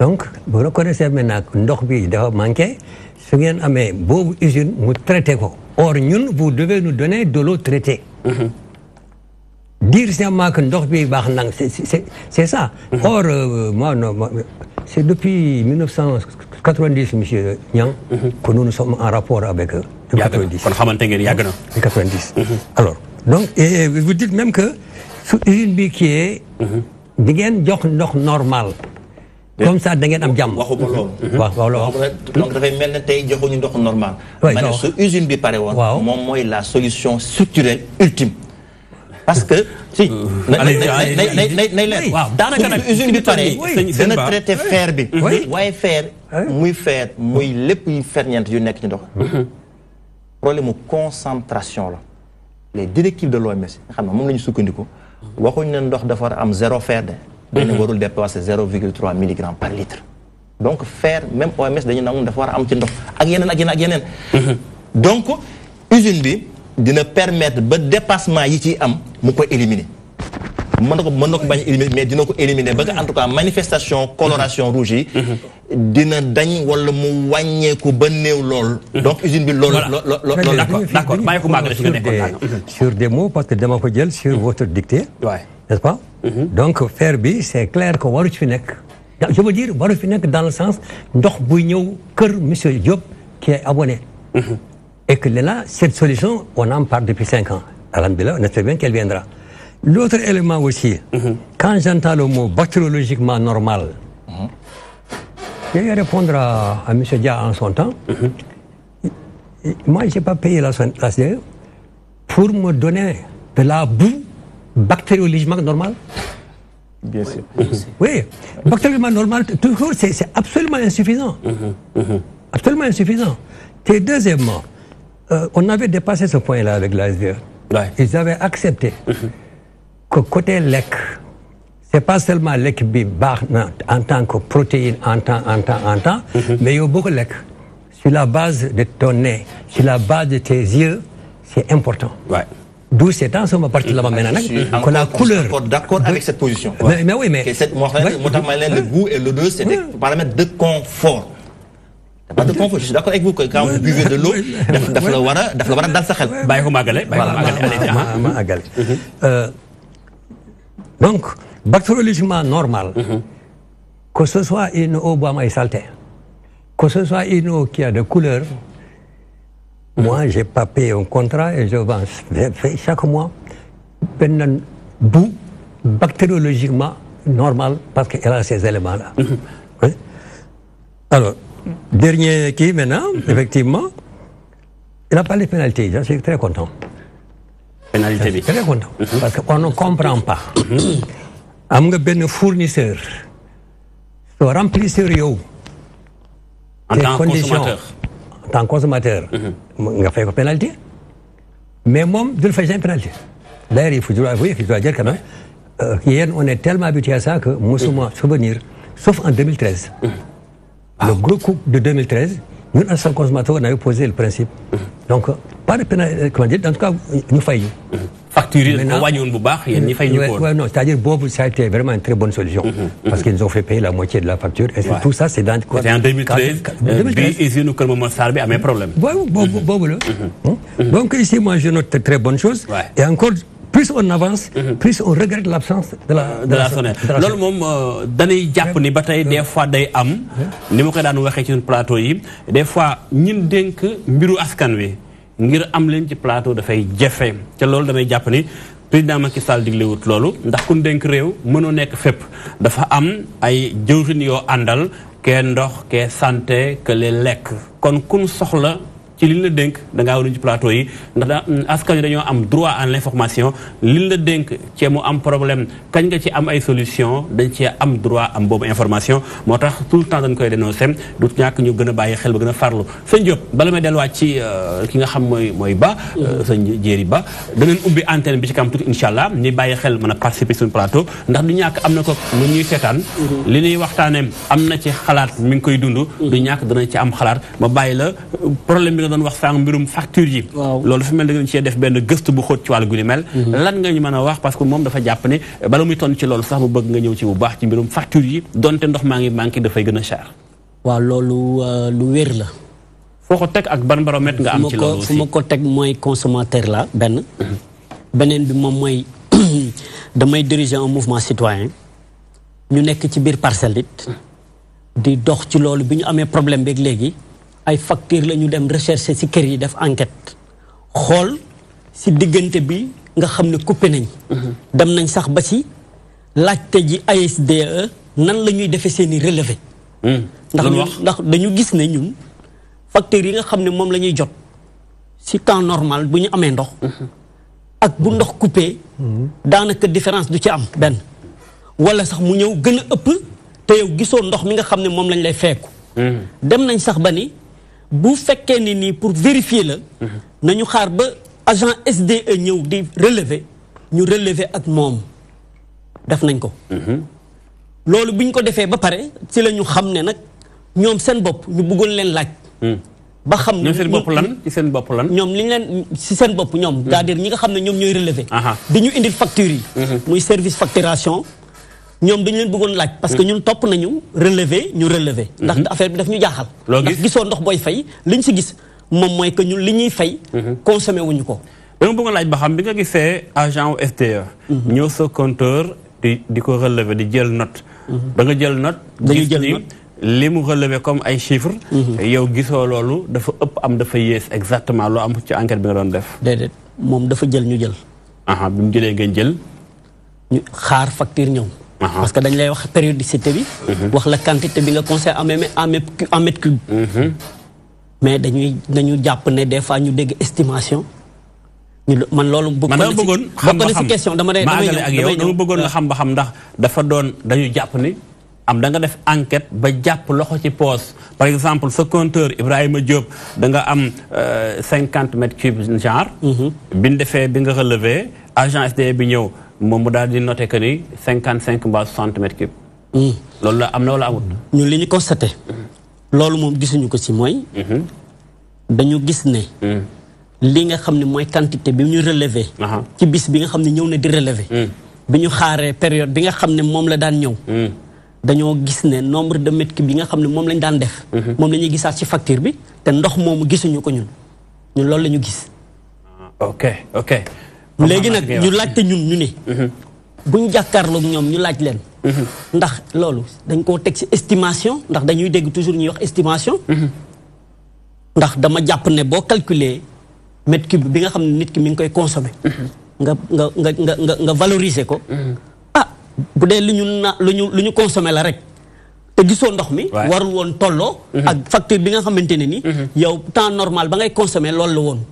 te man tamit loolu problème la pour yéen. problème encore ñu dem ci beneen bi moom mooy robinet yi. xam nga wax nañ citerne. mais ñun parcelle léegi ay robinet la ñu gis. robinet lan robinet mbedd. mu mel ne. daanaka sunu maam yi bu ñu jógee indépendance. si Dakar ba mu jógee indépendance. borne fontaine yi. borne fontaine yooyu. loolu moo commencé waat am Parcelles Assainies. mu jaaxal ma nag te puis am na leneen lu si topp. mooy borne fontaine yoo xam ne. dañ see def compteur. mu yéem ñu tamit. ndax lim ñu jaaxale mooy. robinet mbedd. ci biir Ndakaaru si jamono ji bu fekkee loolu mooy suñu solution ak SDE. damay désolé wu. incompétence su SDE la ñuy mën a souligner ñun kon. ndax delloo ginnaaw la tudd. voilà léegi dafa am incompétence am déet DG Djeriba lan moo xew tàmbaleel ci facture bi ñi ko jàmbat bari na ndox amul facture bi ñëw doon lam doon mbaa mu gën a cher techniquement lu xewati. dinaa ko jox li nga xam ne dañ ko dund par expérience. ak xëy na même dañ koy dund par en tant que expérience consommateur. parce que ñun dañuy yore ndox mi waaye aussi ay consommateurs lañu. may wax ne ubbi nañ téléphone bi waa régie ubbi nañ téléphone bi ngeen mën a bokk ci waxtaan wi mi ngi noonu numéro yi mi ngi noonu ku ne Sénégal mbaa ku nekk bitim réew. alors donc ci jamonoy ñàkkum ndox. nit ñi effectivement dañuy yaakaar ne. comme ndox par exemple du am bëccëg. donc xëy na su facture bi ñëwee war na diviser par 2. or waxuma ñëpp de waaye am na ñoo xam ne. ndox mi day coupé lenn ci waxtu yi ñëwaat heure bu ndox ñëwee. danañuy def la ñu waroon def sangu léeg-léeg sax ba sangu ñaari yoon. sangu denc ba pare root denc. donc ce qui veut dire que. li nit ki soxla woon ci ndox ci 24 heures yi utiliser na ko. am na cas yu mel noonu. beneen cas bi lan la. beneen cas bi. boo xam ne man daf maa dal. maanaam xëy liggéey sama soxna liggéey tëj néeg bi jamono heure bi muy dem xëy il était 9h fekk ndox amul ci salle de bain bi. mu bàyyi robinet yëpp ubbeeku. mu dem man maa ñibbi si 4h. ubbi néeg bi rek fekk na robinet yi yëpp di sotti. ndox mu sotteeku la jaar ci compteur bi tuuru na dem na. malheureusement ci période pénurie ñu bëri daf leen dal. chasse yi. les chasses nekk ci biir kër yi nga xam ne automatisme la. dafa am flotteur. su ndox ñëwee mu sotti ba fees après taxaw. loolu su dee dafa nekk période de manque d'eau chasse yooyu moom day continuer di ubbeeku rek di ubbeeku di dem rek. mais xanaa yooyu ñu ko am bëriwul. non chasse. non maanaam fi mu bëgg a waxee mooy bari na ñooñ loolu léegi c'est le cas. non yooyu kër yëpp am chasse robinet bu ubbeeku. Ah, mais je vous dis que c'est des cas. Je ne veux pas dire que ça explique tout, mais je veux dire que c'est des cas qui arrivent. Donc c'est pour dire qu'en résumé, effectivement, période de pénurie d'eau, d'avoir un peu de changement de comportement. D'avoir un peu plus de vigilance qui oublie robinet actif. Que del sensibiliser nit ñi pour robinet bu ko kenn ubbi rek dem tëddi di xaar ba dégg ndox mi di couler nga doog voilà wax dëgg yàlla loolu pratique la boo xam ne dañ koy profité di ko wax nit ñi pour ñu sóoraale ko robinet amul beneen boo xam SDE dafay profité ndax dégg naa sax ñu wax ni xawma kan waaye bu fi agent SDE awee naan day relever compteur daañu defante ak moom ndax joxuñu ne am ndox ay juróom benn weer mi ngi nii yooyu yëpp dafa mel kon askan dañoo dem ba mer. waaw normalement kooku warul mer ku amul ndox juróom benn weer su dee noonu la sa compteur warul tourner benn mètre benn chiffre warul avancer bàyyil agent bi ñëw constater que ne fii compteur bi tourné wul parce que il faut nit ñi xam ne aussi ne compteur dañ ko teg moom mooy dox suñu diggante client mooy suñu juge du tourner te dara mooy suñu juge du tourner te dara laalu ko donc ndox sa facturation ndox monsieur Diop moo gën a yomb contrôler ci àddina parce que compteur mi ngi sa kër tout le temps li ngeen koy gis sax ñun duñ ko gis yow mën nga xool chaque jour ñaata lan lay avancé te suñu ñëwee rek dañ naan lii lañ fi bàyyi woon mois dernier lii lañ fi fekk mois bi c'est deux chiffres chiffre A moins chiffre B ba mën nga ko contrôler nu la neexee donc loolu su xesee ba am buñ mën a def lu dul facturer lu compteur bi marqué parce que dafa am ko xam ne dafay saytu facturation yooyu aussi parce que ñun derrière dañu am aussi contrôle sur la facturation amuñu droit def estimation sur plus de 2% des clients chaque bimestre estimer plus de 2% amuñu ko SONES mooy assurer le contrôle de l'exploitation daf koy saytu donc loolu ñu nit ñi bañ am tiitaange ci côté yooyu compteur la ñuy relever wax nit ñi compteur bi lii la marqué c'est important doyen li mu tontu doon nga ci wax sànq mbirum facture yi. des na nag les robinets de riz bëggoon naa ci wax. waaw naa ci ñëw après mu xool dama bëgg def point par point doyen est-ce que li mu tontu convaincre na la ci ni nit ñi bàyyi seen ay robinet bu ndox mi tëjee ba yàgg mu xelli seen ginnaaw wala nangam yu mel noonu ndax convaincre na la techniquement que ni loolu moo tax ba bu ndox manqué tam facture bi gën a cher ci askan wi mbaa mu yem ak na meloon. non xam nga SDE bés bu amee problème rek il faut dire toujours c'est le consommateur mu am tooñ. xam nga wax naa léegi. On a eu beaucoup de cas dont celui qui m'a marqué le plus c'était Castor. On a parlé de réserve kër amuloon réserve. kër yi am réserve Sénégal ñun ñëpp xam nañu dans nos familles y en a très peu qui ont des moyens pour am réserve. te mu ne réserve bi nga bay ko 6 mois. ça c'est un. Le deuxième on te dira que le tuyau dafa jaar ci wetu force ainsi de suite. Facturation bi effectivement ça pose des problèmes monsieur Ba. dem nañu ba ñun on a pu avoir l'information un peu comme monsieur Niang que coupure bi su amee ndox bi suy ñëw air bi bu muy passer le compteur le marque. C'est une information que nous avons eue d'un document du Conseil national des arts et métiers de Paris. air bi day marqué ci compteur bi. parce que compteur bi moom il marque ce qu'on appelle un fluide. Or day est un fluide. Alors le pire maintenant avec les qui se fait ndox bi dafa ñëw benn yoon. Il va marquer une fois mais le problème c'est que après mu coupé les tuyaux encore se vident. Après mu ñëwaat encore mu dem noonu. Or c'est pas nous qui avons coupé pour mu marquer loolu. Donc il faut aussi qu'on voit ça. Maintenant les éléments qui est de mun na amee fàtte ubbi kii rajo kii. Maintenant le problème de chasse quand même. Je voilà personnellement ça m'inquiète parce que à partir du moment chasse su feesee dafay tëj. te du ubbeeku tànku tirloo chasse bi loolu laa ci xam chasse. c'est automatique. c'est-à-dire que. automatique su fekkee vide mu am ndox. mais du automatique pour vider. pour vider yow mi yaa war a jël tirer. mu vider waaye. Or léegi monsieur Ba wax c'est que avec les pannes mu ngi mel ni chasse bi su feesee rek mu ubbiwaat. il se vide. après ñëwaat moo kii. alors man ce que j'ai vu c'est compte tenu que ndox bi fluide la enfin air bi fluide la. effectivement su ndox bi suy ñëwee parce que moom mu ngi mel ni rek soo amee eau chaude. soo ubbee eau froide bi rek moo ñëw eau chaude bi di pousser. soo chaude bi ñëwee bu mu fees jeex na après encore donc fii tam le tuyau est vide ndox a ngi ñëw. di pousser air bi. maintenant su fekkee ba ci kanam encore ndox bi coupé waat. on a encore la même chose ce qui fait que mun na ñëw combien de fois par jour. mais là c'est la coupure ndox bi moo indi loolu. Et non pas un automatisme de la chasse. Et quand c'est que dans beaucoup de nos parents, il y a un chasse dans une maison. Quand on a ni kon bu SD jël mbir mi rek ba ko jox consommateurs yi yaa ngi doon wax sànq benn point ba am solo Karim pénalité bi loolu naa ko laaj sànq xool ba xam ndax ñoom am na lu nu may client bi consommateur bi ba ñoom buñ tegee problème consommateur bi niñ koy tegee ay daan di ko alamaan di ko fayloo loolu lépp pexe buñ ci mën a am mais sëñ Diop ma li ma bëgg laaj ci yow mooy ndax demul leen ba jàngat ni waa lan moo xew diggante SONES ak SDE ñaari entité yoo xam te ne bi lépp day dem ci consommateur bi moom benn côté ñu ni ko non les SDE mooy gérer lee fee ñu ni ko SONES mooy gérer lee ndax nekkul ni consommateur bi moom tout le temps mooy payer les pots cassés ni ko mën a waxee. te moom xëy na waroon naa mën a toog dal am ndox mu sell mën a fay li mu war a fay ci doo am benn gàllankoor. man damay jéggi SDE. jéggi SONES. dem ci état.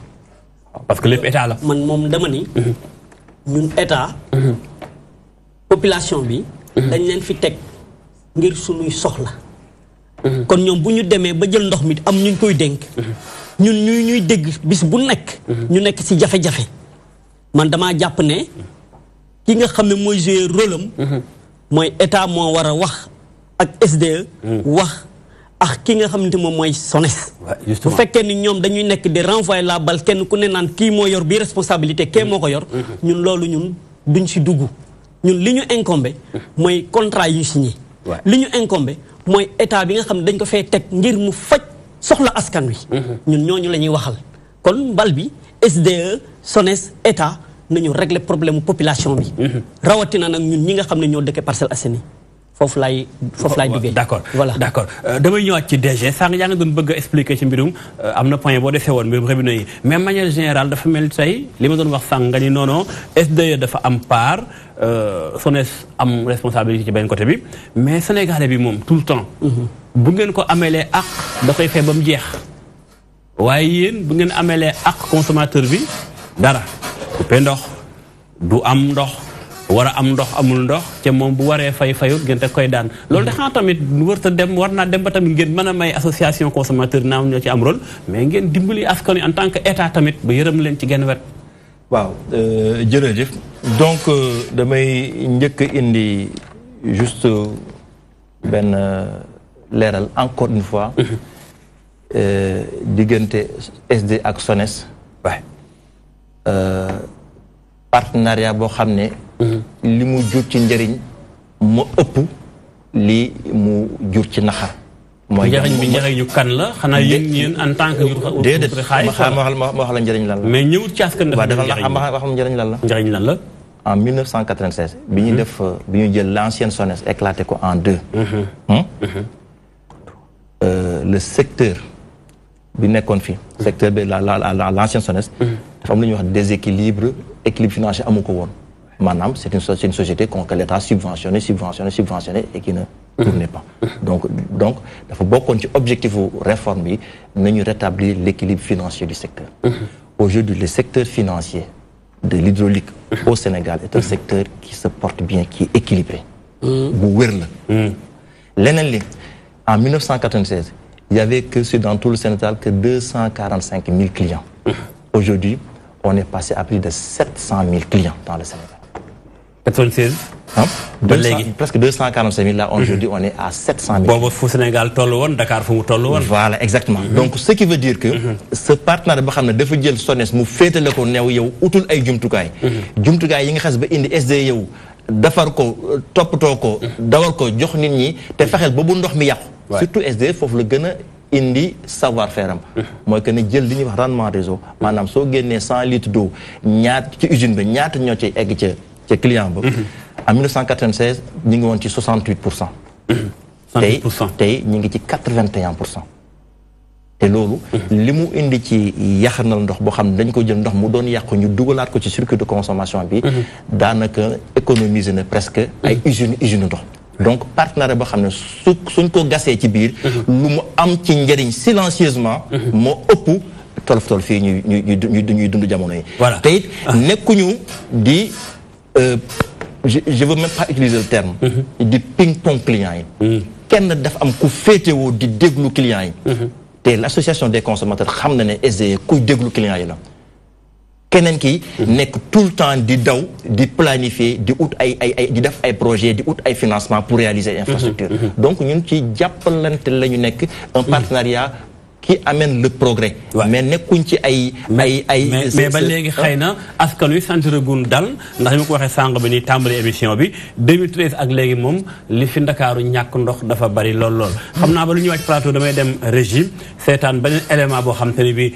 Ndeye Fatim Lo demoon na ci benn gox seeti askan wa fa nekk ak ñàkkum ndox reportage la ñuy xool ñëwaat incha allah ci plateau bi yi ñu def ca unité 20 bu Parcelles Assainies amal na njëriñ loolu ñu fa dëkkee bés bu nekk mag ak ndaw góor ak jigéen ñëppay ñëw root seen siwo yeeg bidon ak paan yi li ni mel nag ñu koy ñaawlu bu baax. 6 mois ngi nga amuñu ndox duñu nelaw guddi duñu nelaw bëccëg téeméeri barigo nga ñëw tax ko nekk damay rag nga ci des taxaw ko seen ndax est-ce que jaadu na andi seen i barigo ñii andi seen i oto taxaw ah.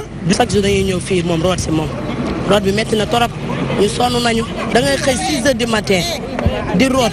jigéen ñi dañoo sonn root nañu guddi root bëccëg dañoo yanu bay bëgg a dee nit ñi amuñu ndox mu ñu naan waxuma la ak ndox mu ñu sangu. fii day fees del ay nit dañoo rootool bay bëgg a dee. imagine 4 heures du matin ba 8 heures ci suba ngay xoole amoon ndox loolu dafa métti. naam sax am nañu mu sonal waaye ñàkkum ndox mi daanaka borom charrette yi ñoom ñu ngi ci gis seen bopp bu baax.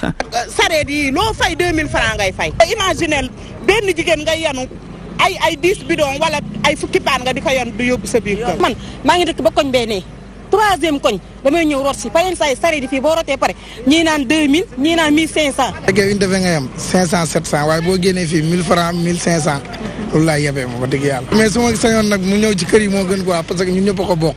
juróom benn weer a ngi nii ñu nekk ci jafe-jafe juróom benn weer a ngi nii amuñu ndox ñu dëkkee ca Parcelles Assainies di yuuxu seeni métit ñoom nag fas yéene wuñu fay benn facture ndox. benn pepp ndox doo ko gis pour lan ñun ñuy fay facture waa Parcelles ñoo war a génn sol rouge def yaanaa maar ñun dañoo sonn dañoo taay root nañ ba xuugee man xoolal sama poitrine bi damaa root ba amee loos. facture bi ñëwee dañ koy def ci digg bet ñëppay fay ku fayul ñu coupé la wala ñu dajjati sa compteur yóbbul. fu mu toll nii ñu ngi ñuy mosal ndax xam nañ léegi weer bi dee facture yi war a ñëw mais ku indi facture te suñu ndox ñëwul dañ la dóor ba ngay bëgg a dee wax nañ ko ñëpp nag ni ñu def ba indi ndox bi fii nii bu ñu ko defee noonu dinañ ko indi si kër yi. Grand Yoff benn tali yenn ci yu mel noonu ci goxu Ndakaaru yoo xam ne mel na ci Parcelles Assainies amuñu ndox ñu dëkkee nag ca koñ ya am nañ lu leen metti loolu te xamuñu fu ñuy yuuxoo walloo wante nag ñoo ngi am yaakaar ni comme ni ko ministre bi yor wàllum hydraulique waxee fii ak diggu weeru juillet bi ndox mi dina ñëwaat ci robinet yi.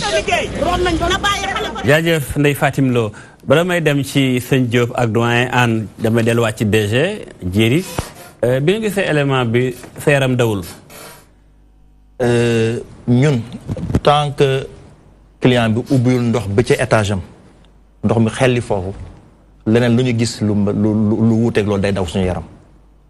mais lii reportage bi déglu leen ko def ne amal na njëriñ askan wi. ndax ku amul ndox kay waaw parce que lii c'est parce que. soo xoolee parcelle. ñaata étage R+4 ñoo fa am R+5 R+6. ñun xam nañ ci jamono yi que dëkk ci étage ba ci kaw. parce que amuñu étage. non xam nañu au moins am na ñoo xam ne ndox mi du egg mu ci kaw. te it xam may ma pare. dañuy ubbi serveur bi mais téléphone bi dafa am problème moo tax dañ koy tëj finalement du ngeen mën a bokk ci waxtaan wi ñu ngi koy jégalu bu baax a baax ndax téléphone bi am problème ma bàyyi la nga wéy. alors léegi nag ñu comme xam nañu loolu yooyu yëpp ci suñuy gëstu rek xam nañ ne am ñu nekk ci étage yi. te niveau de pression bi am ci réseau bi. du egg mukk ci étage yi. te xam nañ ne am na étage yu bëri amul ay surpresseurs yi ak ay bâche. moo tax ñu xam ne comme dëkkuwaay ni mel da ngay gis étage boo xam ne kii nekk 4e bokkul dara ak ñi nekk ci suuf. ndox mën na nekk ci suuf waaye ku nekk ak sa compteur ay compteur divisionnaire su boobaa kii nekk ci kaw moom fan lay jëlee ndox. surtout ndox mu ndox. loolu moo tax ñu defal leen robinet yi yoo xam ne encore une fois c'est gratuit. que mu am compteur. mosuñ fa laaj kenn dërëm. c'est gratuit. léegi nag pour le moment c'est gratuit. c'est gratuit. l'eau elle est gratuite kenn mosu fa duy ba ñu ne ko indi dërëm. d'ailleurs amul sax gardien. ku ñëw da ngay duy donc loolu ak yéwénu SDE ak SONES la. il faut que ñu compter ko sur les points forts dans cette pénurie. bien que am na ay jafe-jafe. waaye ñëpp ñu ngi manko pour yombalal nit ñi. problème bi ba ñu mën a traverser. voilà situation bi toll voilà sëñ Diop rapidement comme que sa koñ la xewee dafa mel ni parcelle moo gën a sonn reportage yi am yëpp ñaari yëpp parcelle la jógee dafa mel ni sonn ngeen. waaw parcelle lu tax mu gën a sonn. waaw laajoon nañu question bi au départ. il y a juste un configuration technique réseau bi la encore une fois le doyen xam naa dégg na ko ay yoon xëy na du ko kii ndoxu Dakar mi ngi jógee encore une fois lac de Guiers 250 kilomètres mu jaar Louga ay forage dolli ko mu jaar waa Kër Massar ak ñit mu jaar Louga ñu dolli ko ci ay forage mu jaar Thiès ñu dolli ko mu jaar Pout mu dolli ko ndox moomu nag daanaka ñaari tuyau yu mag la moom mooy ñëw dugg Dakar yépp donc xam ngeen ci plus ngay jógee penku fii ndox mi jógee jëm saw yaa ngi gën a sore te comme ndox dañuy def tuyau boo xam ku nekk dañ la bëttal rek heure boo ubbee am ndox c'est-à-dire que pour waa parcelle jot ci dañu nekk ci cat li ñu bañ a dégg parcelle moom mooy le bout de réseau de ce réseau donc ñëpp dañuy servir balaa ci parcelle jot. kon loolu problème la. loolu problème la. am na ci solution. solution exploitation yi ñu def. soo gisee. gas ay forage parcelle. loolu am na mais encore une fois dégg naa ko. biir parcelle ci boppam. amul forage. parce que DGPRE. dañoo tere defati forage ci biir Dakar. ndax nappe bi moo. non parce que Dakar ronam amul ndox. soo ci continuer de forage maanaam dafay da ngay augmenter risque intrusion biseau-salé moom mooy géej gi. dañ ko interdire. voilà nëgë ni daaw. la ñu am exception pour defar forage ñaari forage benn ci wetu yëngu leen. Nord Foire. beneen bi ci biir lycée bi nekk en face stade. bi loolu c'était pour saafara problème parcelle. parce que autorité yëpp dañ ci engagé woon. ministre pour que ñu vraiment ñu def beaucoup de diligence pour def ñaari forage yooyu. voilà biñ ko defee. benn bi yàlla def mu dox. ñu jël ko yóbbu moom moo daanaka moom moo taneel. wax saafara parce que il reste moo taneel situation unité 25 26 24 ak HLM Grand Médine. malheureusement deuxième bi. mu am taux de fer boo xam ne. dafa xaw a jéggi dayoo. bu ñu décidé arrêté ko pour ne pas créer des désagréments. voilà dañuy tomblu ci fu mujj ci émission bi ndax la ñuy décidé daanaka 10 minutes lay toll doyen. solution yi maintenant bi ñu listé problème yëpp ba xam.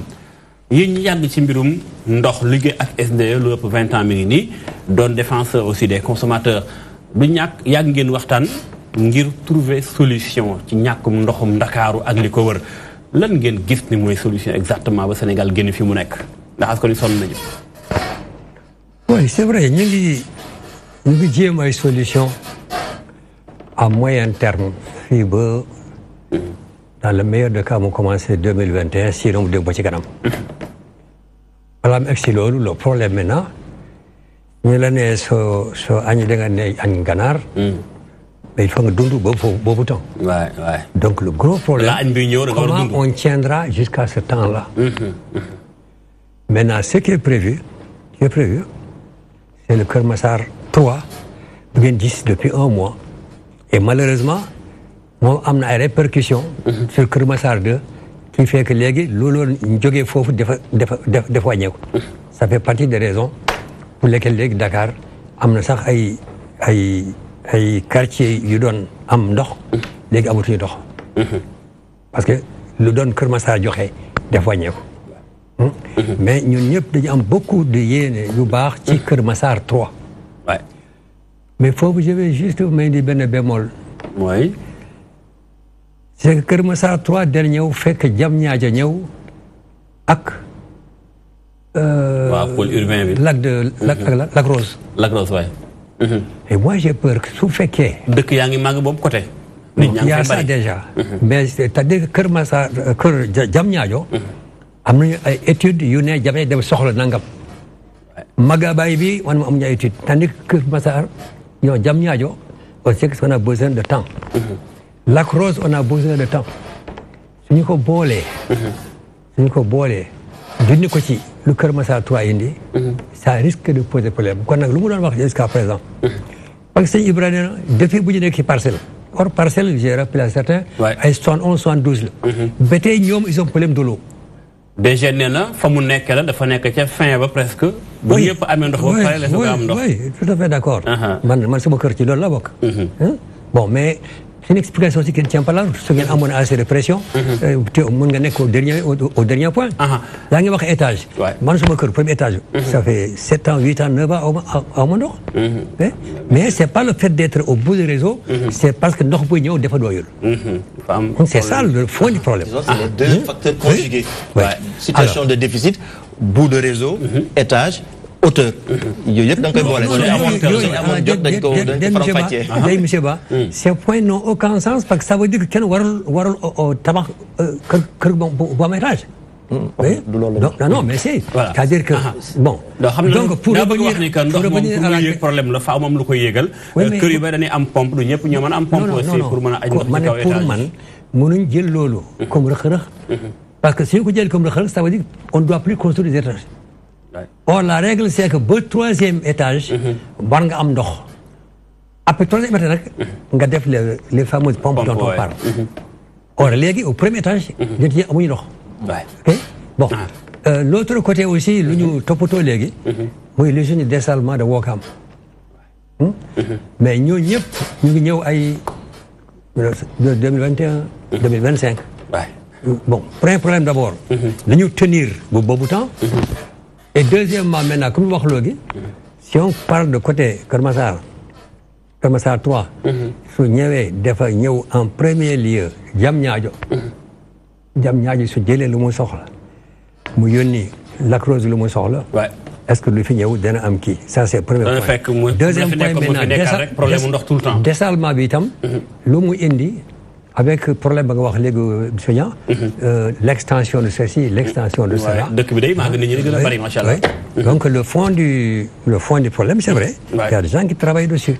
Voilà. Mais le déficit de planification dont il parlait et que Sérignan, pardon, Diop, a vraiment donné, dire que des unités depuis 1972, ils ont des problèmes d'eau, ça pose un sacré problème. Vraiment. Merci beaucoup doyen. xam naa dama lay gërëm vraiment ndax guddi na teewlu nga ñëw suñu plateau ànd ak ñun waxtaan wi lépp ngir bëgg askan wi mën a am ndox mu doy mu sell aw ci yoon qualité ak quantité ba tey ma jëm ci Diop Ibrahima Parcelles ngir jeexal ak moom solution yi la yaakaar ni du ñàkk ngeen am ci xalaat mais yow en tant que juriste question bi ñu posé woon avant ñu jeexal moo doon fexe ba SDE bu sàmmut engagement bi mu signé ak contrat ak consommateur bi lu ko ci war a fekk juridiquement parlant en tant que juriste xanaa loolu da ngeen ci liggéey xëy na ba protéger consommateur bi ni SDE protégé woo moom ba ku ko ameel fay ko force. xam naa daal ci njàngat bu ñu santee gërëm. li nga xam ne moom lañ ñu may comme opportunité tey. dañuy dellu si point boobu. mooy ñun Parcelles dàquñu dara. ndax tey dama la bëgg xamal ni. fii may waxe ak yow. lépp loo xam ne association la biir Parcelles. booloo nañu. lépp loo xamante ni sax tey ay politique lañu. te dañ leen daan gis ñuy wax seen wàllu politique. tey fekk si nañu xeex bi mooy xam ne mooy. Parcelles bëgg a def lay xeexu politique. déedéet. def ko xeexu askan wi. dama ni ñoom politique lañu. ok waaye tey nangu nañu sax ne dañoo dëkk Parcelles di doomi Parcelles. donte dañoo nekk si opposition. moo xam pouvoir moo xam opposition. dugg nañu tey. opposition laay wax. dugg nañu tey. ci li nga xamante ne moom mooy jàmbatu askan wi. muy waa Parcelles Assainies seen ñàkkum ndox. loolu bokk na ci li nga xam ne moom la ñu taxawal. ba ñun tamit dañu ni. Dakar la ñu bokk. dinaa ñëw ci point bii nag. Dakar la ñu bokk. fii la ñu Parcelles Assainies mu nekk si cat bi ak mu nekk ci début bi. dañoo war a am ndox comme ñëpp. kon ñun tamit dañuy ne dàquñu ci. def nañ plan d'action nag pour am ndox comme ñëpp. dàquñu si tamit ba def suñu plainte parce que en tant que consommateur am na lu ma lié ak SDE. su fekkee man maa ngi remplir sama part du contrat. te moom si boppam muy défaillir. te man su ma tegu ma am ay contraintes. ci biir loolu mooy que su ma fayulee ñu teg ma daan. man tamit am naa droit. ma dem ba porter plainte ki nga xam ne mooy SDE en tant que consommateur ak sama facture. loolu nag ñun dàquñu ko ba léegi. ci te ñu ngi si suñu plan d'action. des na tuuti Parcelles bu ñu réglé wul problème ndox bi. dinañ fa yegg ak ñoom. voilà merci Diop. Ibrahima ma ne sax Ibrahima mais Diéry Ba yow li xew ni lépp buñ ko résumé ndax nekkul ni ñàkkum ndox mi sax ci biir Ndakaaru ak yenn gox ci biir Sénégal du faf noyé plan Sénégal émergent au président Macky Sall ndax tam mënoo ñàkk ndox bëgg a émerger tamit. waaw. solution yi foofu ci pexe rapidement gaaw man damay yem ci sama domaine rek. mooy ndox. ndox waay sama problème rek mooy. na problème ndox yi na jafe-jafe yi jeex. ndox kat mooy base économique du ma ko mën a lié ak leneen. donc fii rek laay yem. dama bëgg juste gannaaw bi ma leen gërëmee sant. un peu ak gërëm aussi ñi ñu bokk ak plateau bi. fàttali rek ne. SDE nekkul Sénégal ci nii rek. ci lii la tege entre autres c'est le règlement du service d'eau. Règlement du service d'eau. ak un contrat d'affermage qui est très clair. dama leen di jàppale tuuti ci li ñu xalaat affaire wu ST en justice. dans le règlement du service d'eau. prévoir na cas boobu. cas bi nga xam ne. SONES pas client bi de SONES moo xam ne moom le patrimoine. moom mooy contrôle exploitation. mën na topp SDE xam nga ci ban cas la. su SDE tëjee ay robinet ci coobareem ba nit ñi manqué ndox. wala su bañee dawal ab forage ci coobaram ba nit ñi manqué ndox wala su ne woon tey suñu Senelec coupé woon tey courant wala amuñu gasoil ba nit ñi manqué ndox su boobaa contrat prévoir nañu teg ñu ay daan mais bu dee consommateur bi moom non dama la wax dafa di li ma la wax loolu lu am ci contrat bi la consommateur en tant que consommateur mën nañu visiter contrat bi seet lépp lu leen contrat bi sédd ñu mën nañ ko jëfandikoo jusqu'au bout donc parce que nañ xam ne on évolue sur la base d'un contrat dans entre autres dispositions de ce contrat ce contrat il est écrit noir sur blanc dans ce contrat que système bi maanaam SONES nu muy dimensionné ay jumtukaayam ak na koy SDE du yore c'est pour ñu garantir clients yi 10 mètres d'eau à l'entrée de leur compteur 10 mètres d'eau premier étage rek la yem ok ñu teg ci ne ku bëgg lu sut loolu yow yaa def say jumtukaay bopp donc c'est écrit noir sur blanc voilà donc responsabilité SDE donc nekkul deuxième étage mais premier étage la le contrat dit du sax du ma ko tuddee étage mais 10 mètres 10 mètres, c'est ça que le service d'eau, c'est-à-dire aussi bien le planificateur que l'exploitant, qui le niveau de service. Voilà. Mais en tenant compte de tous les aléas. C'est-à-dire que ça. ki nekk ci këram ni terrain bi noonu ndox mi àggu fa moom sa àq diggante ma consommateur bi kooku su dee SDE dafa amoon forage bi leen waroon a alimenté dawaluñu ko ñun ñooy fautif waaye su dee nag forage ba amul du ñun kon daal ba tey consommateur moom jàppul fenn non consommation na ngeen xam ne état moom mooy représenté consommateur bi ci contrat bi kon de état bàyyi na moom moo ko représenté ci contrat bi kon de état bàyyi na doom yi ay doomam non il faut bien aller dans le détail du contrat non il faut aller dans le détail du contrat des contrats pour ngeen xam lépp lu état sédd consommateur yi bari na oui voilà xam naa juriste la dana ko càmbar mais xëy na du ñàkk nga yónnee benn message askan wi bu fekkee da nga jàpp ne SDE moom amul benn responsabilité nga xam moo xew ñàkkam ndox mi naa bëggoon rek may la occasion baalu ak askan ma daal li ma saw coono du ma wax jamais ne SDE amul benn responsabilité on est engagé on est partie prenante à côté de la SONES et de l'État pour régler ces problèmes-là chaque fois qu'un client n'a pas d'eau nous ne dormons pas comme lui. Voilà un peu le message que je voulais lancer. Nous sommes à côté des clients. Ba solution yi ñuy xaar ñu ñëpp mu agsi su boobaa ñu xam ne wax dëgg yàlla lépp lu nekkoon waroon am ci jumtukaay pour ñu saafara déficit bi ñëw na su boobaa aussi ñu mettre à la disposition des clients. Merci beaucoup.